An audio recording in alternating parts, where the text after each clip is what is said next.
नमस्कार, आप देख रहे हैं खेल समाचार। मैं हूं सुचित्रा। सबसे पहले एक नजर इस वक्त की खेल सुर्खियों पर।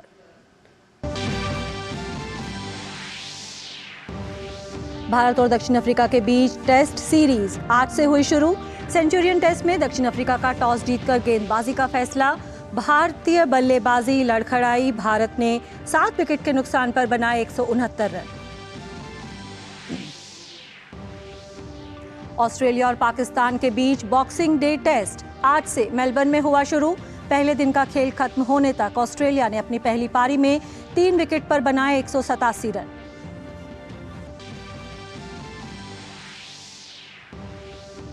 और इंग्लिश प्रीमियर लीग में आज मैनचेस्टर यूनाइटेड का सामना एस्टन विला से मैन्यू पर मंडरा रहा है। 1962 के बाद पहली बार ओल्ड ट्रैफर्ड में लगातार 3 मैच हारने का खतरा।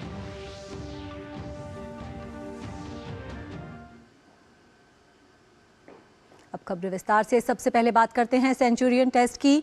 भारत और दक्षिण अफ्रीका के बीच सेंचुरियन में खेले जा रहे टेस्ट में भारत ने ताज़ा समाचार मिलने तक 7 विकेट खोकर 169 रन बना लिए हैं। इस मैच में दक्षिण अफ्रीका ने टॉस जीतकर पहले गेंदबाजी का फैसला किया। भारत की शुरुआत खराब रही और कप्तान रोहित शर्मा सिर्फ 5 रन बनाकर रबाडा का शिकार बने। इसके बाद नांद्रे बर्गर ने भारत को 2 झटके और दिए। बर्गर ने यशस्वी जायसवाल को 17 और शुभमन गिल को 2 के स्कोर पर पवेलियन भेज दिया। 24 रन पर 3 विकेट गंवाकर संघर्ष कर रही भारतीय पारी को विराट कोहली और श्रेयस अय्यर ने संभाला और चौथे विकेट के लिए 68 रन जोड़े। श्रेयस अय्यर को 31 के स्कोर पर रबाडा ने आउट किया। वहीं विराट कोहली भी 38 रन बनाकर रबाडा का ही शिकार बने। फिलहाल लोकेश राहुल 33 और जसप्रीत बुमराह बिना खाता खोले क्रीज पर मौजूद हैं।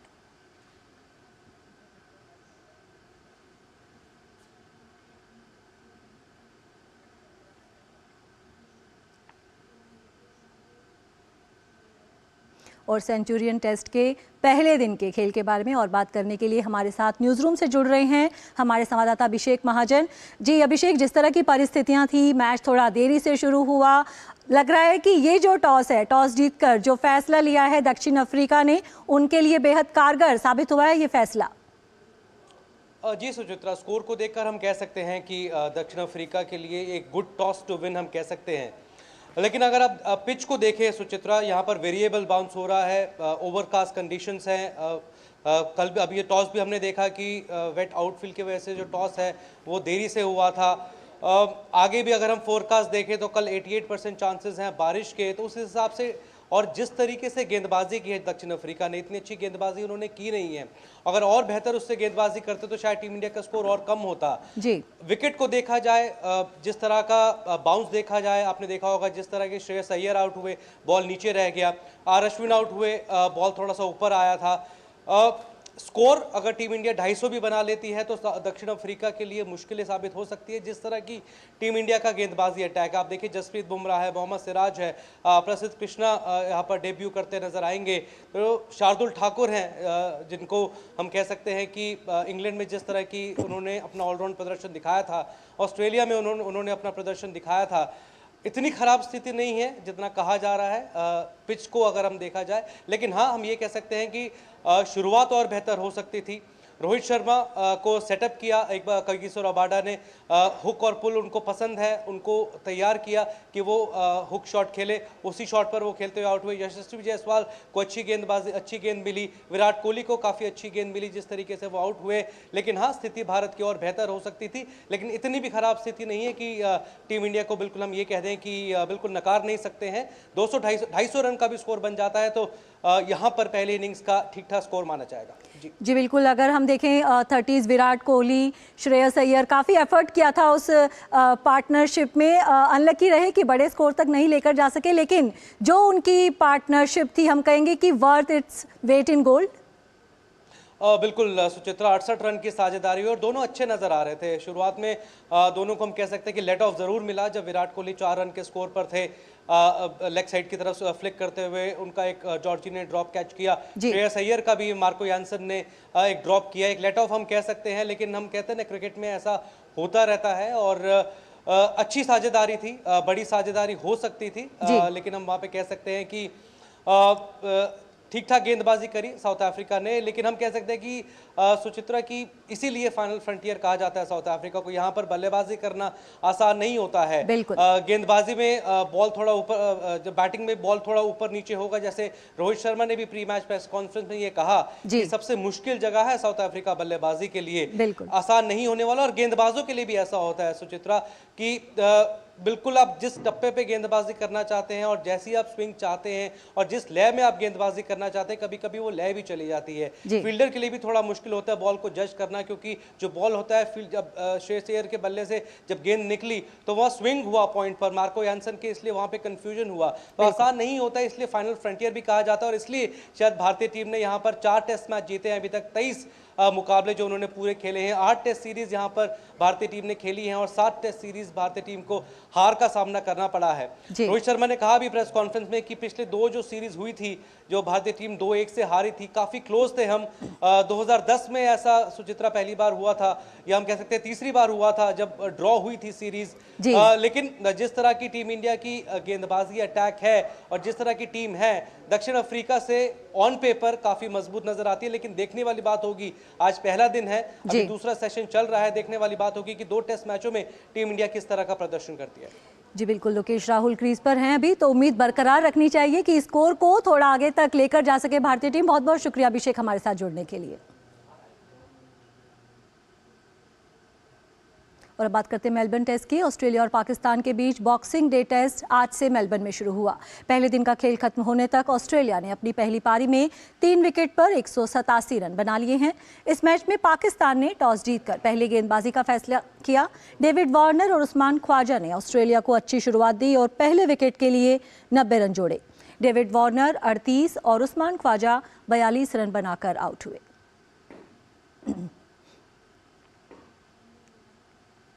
भारत सरकार ने हमेशा खिलाड़ियों के हित को सर्वोपरि माना है। हाल ही में भारतीय कुश्ती संघ के चुनाव हुए थे। नवनिर्वाचित कुश्ती संघ ने अंडर 15 और अंडर 20 के नेशनल्स कराने का फैसला जल्दबाजी में किया और भारतीय कुश्ती संघ के संवैधानिक प्रावधानों और राष्ट्रीय खेल विकास संहिता दोनों का उल्लंघन किया। खेल मंत्रालय ने तुरंत मामले का संज्ञान लेते हुए भारतीय कुश्ती संघ की गतिविधियों को निलंबित कर दिया। वहीं खेल मंत्रालय ने भारतीय ओलंपिक संघ को पत्र लिखकर भारतीय कुश्ती संघ के संचालन के लिए एडहॉक कमेटी बनाने को भी कहा। खेल मंत्रालय ने अपनी चिट्ठी में कहा कि आईओए राष्ट्रीय खेल विकास संहिता 2011 के मुताबिक कुश्ती संघ के कामकाज को चलाए और WFI का अंतरिम कामकाज संभाले। खेल मंत्रालय का तुरंत मामले का संज्ञान लेना और आईओए को पत्र लिखना दर्शाता है कि सरकार खेलों और खिलाड़ियों के हितों को लेकर बेहद गंभीर है।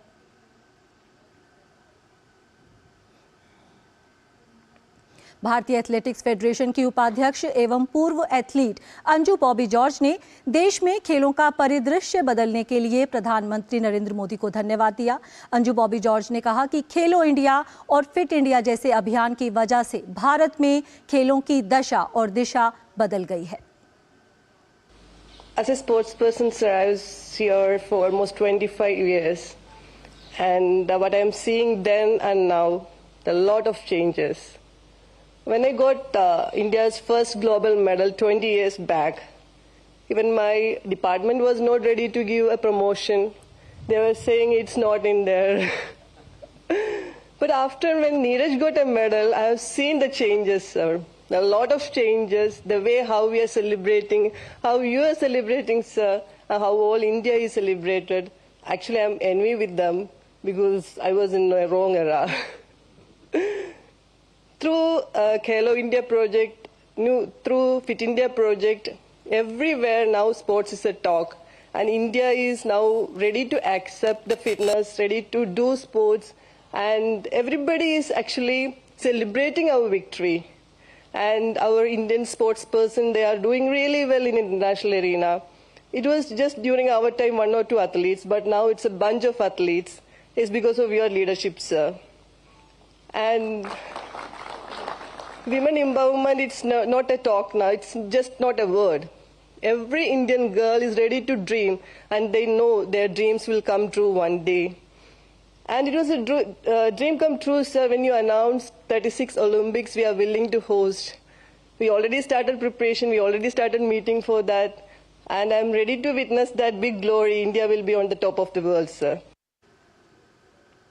और खिलाड़ियों के हितों को लेकर सरकार की जो गंभीरता है उस पर चर्चा करने के लिए हमारे साथ जुड़ गए हैं वरिष्ठ खेल पत्रकार राकेश थपलियाल जी। राकेश जी, जिस तरह से हमने देखा कि खेल मंत्रालय ने तुरंत मामले का संज्ञान लिया, आईओए को पत्र लिखा, और जिस तरह से अंजू बॉबी जॉर्ज भी कह रही थी कि खेलों का परिदृश्य बदला है भारत में। देखिए, परिदृश्य बदलने वाली बात बिल्कुल सही है कि कुछ साल पहले क्या चीज़ें होती थी, एक दशक पहले, और आज क्या चीज़ें होती हैं। तो एक आम खिलाड़ी नहीं, आम नागरिक इसको महसूस कर रहा है। जिनके बच्चे खेलते हैं वो माता पिता इस चीज़ को महसूस कर रहे हैं, जो कोचेज़ हैं वो इस चीज़ को महसूस कर रहे हैं, और खेलने वाले खिलाड़ी तो इसको पूरी तरह से महसूस कर रहे हैं कि कहाँ से, जहाँ उन्हें स्टेडियमों में रहने को जगह नहीं मिलती थी और वो 5 सितारा सुविधाओं में आ गए हैं। बड़े बड़े स्टेडियमों में उनको खेलने का मौका मिलता है। और जैसा कि कुश्ती के अंदर दिखाई दिया, जिस तरह से प्रॉम्प्ट एक्शन खेल मंत्रालय ने लिया, ऐसा कभी आज तक दिखाई नहीं दिया कि इतनी जल्दी से। अगर ये सारी खेल फेडरेशनों के लिए एक बहुत अच्छा सबक रहेगा कि अगर आप गड़बड़ी करेंगे और लोकतांत्रिक तरीके से नहीं चलेंगे, जो हिंदुस्तान का स्पोर्ट्स का कोड है उसके हिसाब से नहीं कार्य करेंगे, तो आपके ऊपर गाज गिरेगी। जो खेल अधिकारी हैं वो ये ना समझें कि भाई अगर आपको खुली छूट दे दी गई, अगर आप इलेक्ट हुए हैं तो आप जो मनचाही चीज़ वो करेंगे। आपको खेल कोड के हिसाब से चलना होगा। फेडरेशन के जो रूल्स रेगुलेशन है कि भाई कार्यकारिणी में हर चीज़ पास करा के आपको आगे बढ़ना होगा। ये नहीं कि किसी एक पदाधिकारी की तानाशाही चलेगी यहाँ पर। तो बहुत अच्छा कदम ये रहा है और सारे पहलवानों में इसकी प्रशंसा भी हो रही है। और सबसे बड़ी चीज़, एक संदेश गया कि भाई खेल मंत्रालय किस तरीके से एक्टिव होकर कार्य कर रहा है, और खिलाड़ियों को ये एक महसूस हुआ है कि भाई उनके साथ अगर कुछ भी गलत होगा तो खेल मंत्रालय उनकी रक्षा करने के लिए, उनके अधिकारों के बचाव के लिए एकदम खड़ा है। जी बिल्कुल। तो जिस तरह से पहलवान भी इस कदम की प्रशंसा कर रहे हैं, आपको लगता है कि अब समय आ गया है कि कुश्ती को लेकर पूरा जो ये विवाद चल रहा है उस पर विराम लगाया जाए सरकार के रुख को देखते हुए? देखिए, सरकार ने अपनी तरफ से हमेशा पहलवानों से बातचीत की है और कुछ करने की चीज़ें कोशिश की है कि जो पहलवानों के हित में हो।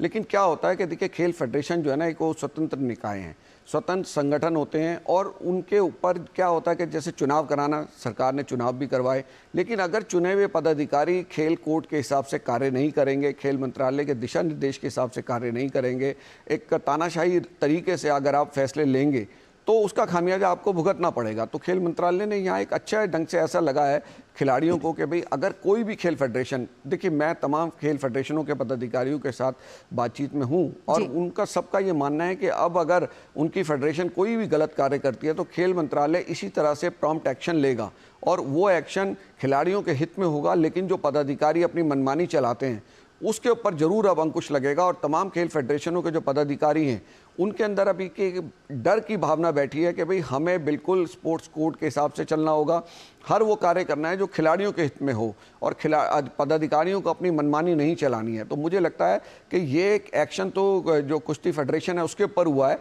लेकिन संदेश जो है सारी खेल फेडरेशनों के पास गया है कि अगर आप सही ढंग से कार्य नहीं करेंगे, मनमानी चलाएंगे, तो आपके ऊपर खेल मंत्रालय की नज़र है और आपके ऊपर सख्त कार्रवाई की जाएगी।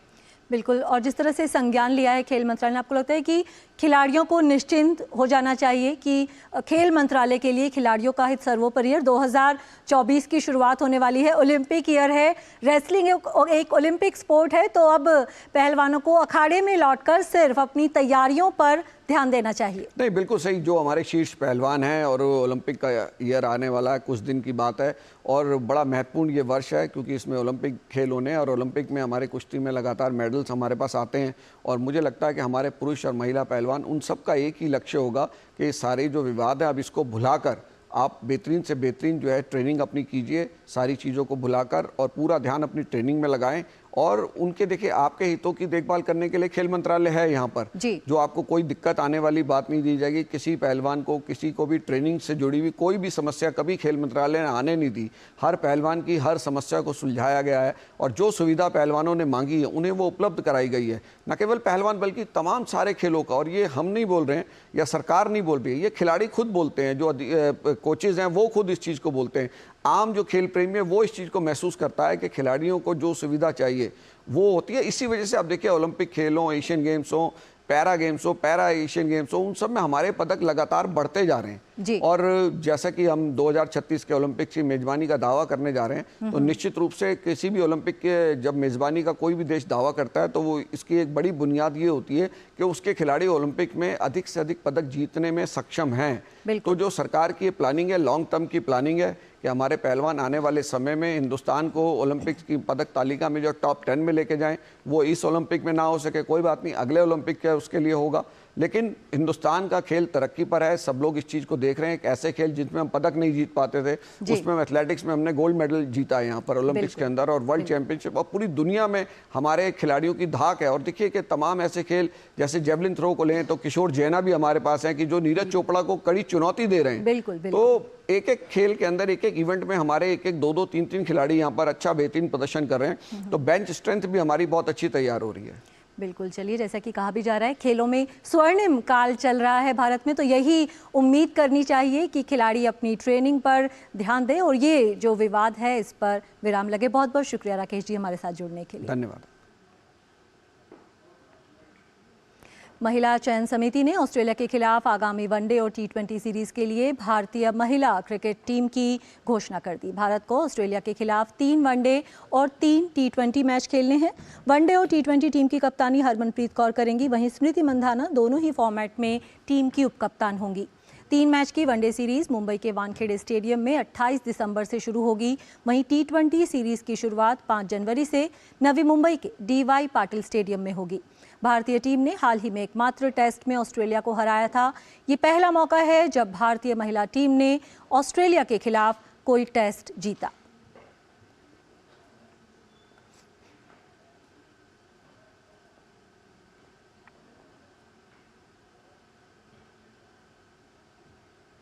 अब बात करते हैं बैडमिंटन की। सीनियर राष्ट्रीय बैडमिंटन चैंपियनशिप में युवा खिलाड़ियों का दमदार प्रदर्शन देखने को मिला। पुरुष एकल वर्ग में गैर वरीयता प्राप्त चिराग सेन ने तेलंगाना के चौथे वरीय थारू नेम को 21-14, 13-21, 21-9 से हराकर राष्ट्रीय खिताब जीता।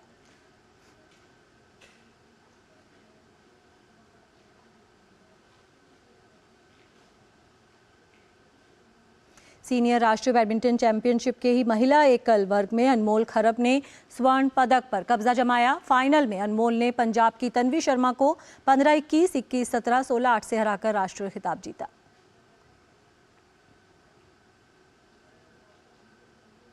मिश्रित युगल प्रतियोगिता में ध्रुव कपिला और तनिषा क्रास्टो की जोड़ी स्वर्ण पदक अपने नाम करने में सफल रही। ध्रुव और तनिषा की जोड़ी ने नितिन कुमार और नवधा मंगलम की छठी वरीयता प्राप्त जोड़ी को 25 मिनट तक चले मैच में 21-13, 21-8 से आसानी से हराकर खिताब पर कब्जा किया। श्रीनगर में आयोजित CRPF फुटबॉल प्रतियोगिता का खिताब सिटी क्लब डलगेट ने जीता। इस प्रतियोगिता में विभिन्न क्लबों की टीमों ने हिस्सा लिया। प्रतियोगिता भले ही खत्म हो गई, लेकिन खेलों को लेकर कश्मीर में बढ़ रहे जुनून की तस्वीर को सबके सामने रख गई। पिछले कुछ समय के दरमियान कश्मीर में तेजी से बदलाव आया है, फिर चाहे स्पोर्ट्स इंफ्रास्ट्रक्चर की बात हो या फिर खिलाड़ियों के प्रदर्शन की। यहाँ के युवाओं ने खेलों से जुड़कर खुद को एक नया आयाम दिया है। इस कड़ी में सरकार का अहम योगदान है। खेलो इंडिया केंद्रों ने यहाँ की फिजा को बदला है। हाल ही में कश्मीर में केंद्रीय रिजर्व पुलिस बल यानी CRPF के द्वारा फुटबॉल टूर्नामेंट का आयोजन किया गया, जिसमें बढ़ चढ़कर खिलाड़ियों ने हिस्सा लिया। इस टूर्नामेंट का विजेता सिटी क्लब डलगेट बना, जिन्होंने कश्मीर यूनाइटेड को शिकस्त दी। में हमारे स्काउट्स यहाँ पे बैठे हैं, इंटरनेशनल कोचेस यहाँ पे बैठे हैं जो इनकी स्काउटिंग करेंगे और यही बच्चे बाहर जाएंगे। इस टूर्नामेंट के जरिए बहुत सारे बच्चे हमको, जस्ट लाइक आपने अभी गोलकीपर देखा सिटी क्लब का, एक रहीन है डलगेट का लड़का, एक वो भी इसमें निखर के आया जिसने 8 गोल्स इस टूर्नामेंट में किए। और गोलकीपर का तो आपने खुद ही देखा कितना लाजवाब गोलकीपर है। वैसे हार और जीत से बढ़कर खेल की ये रौनक बदलते कश्मीर की तस्वीर को सामने रख गई और इस बात की ओर इशारा कर गई कि यहाँ का युवा खेलों से जुड़कर खुद को न केवल एक नए रूप में सामने रख रहा है, बल्कि खुद को लगातार आगे भी बढ़ा रहा है। हम बहुत शुक्रगुजार हैं, मतलब इस टूर्नामेंट के लिए, पूरी ऑर्गेनाइजेशन के लिए, और हमारी टीम में एफर्ट्स की वजह से हमने ये टूर्नामेंट जीता है। ये पूरा team game, football team game है। We couldn't do it individually, we did it because of our efforts and because we worked really hard for this and we accomplished this and we won the finals and we are champions.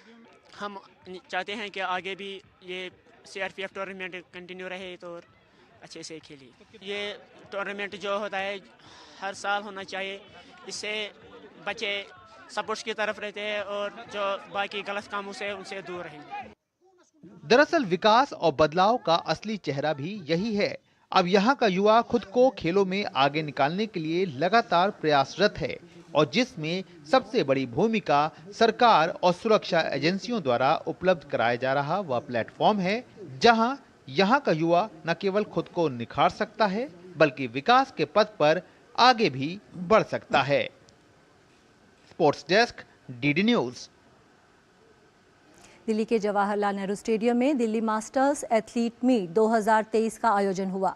वरिष्ठ नागरिकों के लिए athlete association द्वारा आयोजित इस खेल आयोजन में दिल्ली एनसीआर से 400 से अधिक वरिष्ठ खिलाड़ियों ने हिस्सा लिया।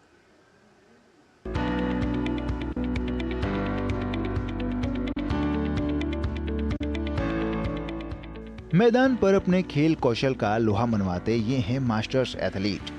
मौका था दिल्ली मास्टर्स एथलीट मीट 2023 का, जहां विभिन्न आयु वर्ग के उम्रदराज एथलीट अलग अलग खेलों में प्रदर्शन करते हुए नजर आए।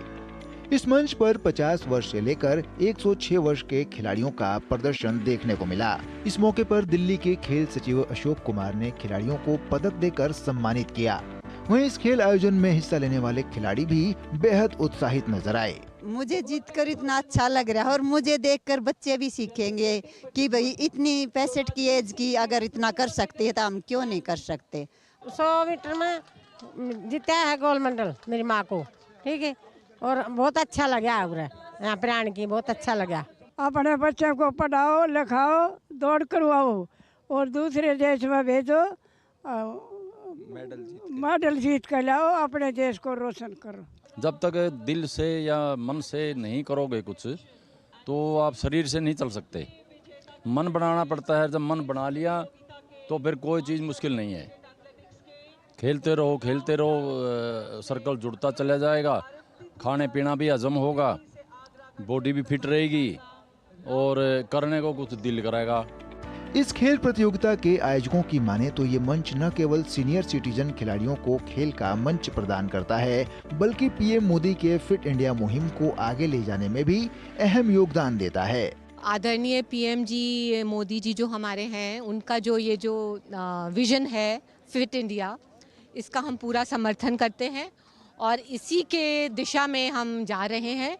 हम चाहते हैं कि समाज का हर एक वर्ग फिट रहे, स्वस्थ रहे। जब से हम इसमें एसोसिएशन में हमने ज्वाइन किया है, कम से कम 60% लोग बढ़ गए हैं हमारे यहाँ। और मैं सोचता हूँ कि भाई जितने भी प्लेयर्स हमारे एनसीआर दिल्ली जुड़ रहे हैं तो 450 के आसपास लोग अभी शायद इसमें हमारे पास हैं एंट्री में। आज देश में खेल को लेकर बदल रहे माहौल के बीच जहां युवा खिलाड़ी अपने प्रदर्शन से दुनिया भर में देश का मान बढ़ा रहे हैं, वहीं इन बुजुर्ग एथलीटों ने मैदान पर आकर ये संदेश दिया कि खेल न केवल जीत हार तक सीमित है बल्कि फिटनेस के लिहाज से भी खेल सबके लिए जरूरी है। इस प्रकार के खेल आयोजन वरिष्ठ लोगों को एक मंच प्रदान करते हैं जहाँ वे अपनी खेल प्रतिभा को प्रदर्शित कर सकें और कहीं न कहीं युवाओं को भी खेलों में आने के लिए और फिटनेस के प्रति जागरूक करते हैं। साथ ही ये मैसेज भी देते हैं कि जिस तरीके से पढ़ने की कोई उम्र नहीं होती, उसी तरीके से खेलने की भी कोई उम्र नहीं होती। कैमरामैन मोंटी के साथ मैं Sushil Kumar, DD News, Delhi. Masters athlete meet में हिस्सा लेने वाले सीनियर सिटीजन खिलाड़ियों ने मोदी सरकार द्वारा खेल के विकास के लिए किए गए कार्यों की जमकर सराहना की। खिलाड़ियों का मानना है कि पीएम मोदी द्वारा चलाई जा रही फिट इंडिया अभियान का बड़े स्तर पर फायदा पहुंचा है। बहुत बदलाव आया है मोदी सरकार में, बहुत स्पोर्ट्समैन को लिए किया है जो कि हमारा देश आज ओलंपिक लेवल पे मेडल लेकर आ रहा है और यही सिर्फ इसी सरकार की देन है, नहीं तो कोई इतना पूछता नहीं था। आज मोदी के होते हुए ये जितने भी वेटरन के एथलीट हैं बड़ा तरक्की कर रहे हैं। स्टैंडर्ड बढ़ गया हमारा रेलवे की तरफ से या गवर्नमेंट की तरफ से स्टैंडर्ड बढ़ा है। फिट इंडिया जो इन्होंने चलाया वो सबसे बेस्ट है, उसी को देख के प्रेरित हो रहे हैं हम भी। नहीं तो अभी इस उम्र में कौन से खेलते हैं, फिर भी खेल रहे हैं। अभी भी मैं ये क्या बोलते हैं अपना मास्टर एथलेटिक्स नेशनल गेम में 3 गोल्ड मेडल लेकर आऊँ धर्मशाला में। देखिए, मोदी जी ने जो मुहिम चलाई है निसंदेह बेहतरीन है और हिंदुस्तान के हर नागरिक को फिट होना ज़रूरी पड़ेगा। नहीं, आने वाले समय में हिंदुस्तान का दिन बहुत बेहतरीन नहीं होगा। इसलिए अगर हमारे देश को बचाना है, राष्ट्र को बचाना है, राष्ट्र की सेवा करने है, तो इसलिए शिक्षा और सेवा दोनों को तवज्जो देनी पड़ेगी, तभी हम लोग आगे बढ़ पाएंगे। आज जो मोदी जी ने इस तरह से विकास कार्य किया है, इस तरह फिटनेस लिया है, लोगों में जागृत दी है और ये जो भावना जगाई है, निसंदेह बड़ी बेहतरीन है, सराहनीय है। पहले इंडिविजुअल एफर्ट्स होते थे, now government is supporting every step. हम बचपन से खेल रहे हैं, अपनी मेहनत से जहाँ तक पहुँचे, all India police gold medal जीता, ऑल इंडिया मास्टर्स एथलेटिक जीता, इंटरनेशनल एथलीट रहे, but the government support was very nominal. Now government is wholeheartedly supporting everyone, old, child, mini and masters of course. So हमें इसमें पूरी तरह से भाग लेना चाहिए। Fit India, fit citizen is fit India. That is the motto of our honorable Prime Minister. बात करते हैं फुटबॉल की। इंग्लिश प्रीमियर लीग में आज मैनचेस्टर यूनाइटेड का सामना एस्टन विला से होगा। मैनचेस्टर यूनाइटेड के डिफेंडर डियोगो एक मैच का बैन खत्म होने के बाद वापसी कर रहे हैं। एंथनी मार्शल और राफेल वराने की भी फिट होने के बाद वापसी हो सकती है। वहीं एस्टन विला के डिफेंडर पाउ टोरेस की भी फिट होकर वापसी की उम्मीद है। मैनचेस्टर यूनाइटेड और एस्टन विला के बीच खेले गए प्रीमियर लीग मुकाबलों को देखें तो 56 में से 38 मैच मैनयू ने जीते हैं, 5 मैच एस्टन विला ने जीते हैं, वहीं 13 मैच ड्रॉ रहे हैं। मैनचेस्टर यूनाइटेड पर 1962 के बाद पहली बार ओल्ड ट्रैफर्ड में लगातार 3 मैच हारने का खतरा मंडरा रहा है। और अब बात सेंटा रन की। रेड क्रॉस के लिए फंड जुटाने की कवायद में स्पेन की राजधानी मैड्रिड में सेंटा क्लॉज की वेशभूषा में हजारों की संख्या में लोगों ने चैरिटी रेस में हिस्सा लिया। कई बच्चों ने भी एल्व्स यानी सेंटा क्लॉज के सहायक की हरे रंग की कॉस्ट्यूम में इस दौड़ में हिस्सा लिया। प्रतिभागियों ने 5 किलोमीटर की दूरी तय की। सेंटा थीम की यह दौड़ अपनी तरह की पूरी दुनिया में सबसे बड़ी दौड़ है। तो खेल समाचार में फिलहाल इतना ही। हमारी पूरी टीम को दीजिए इजाजत। नमस्कार।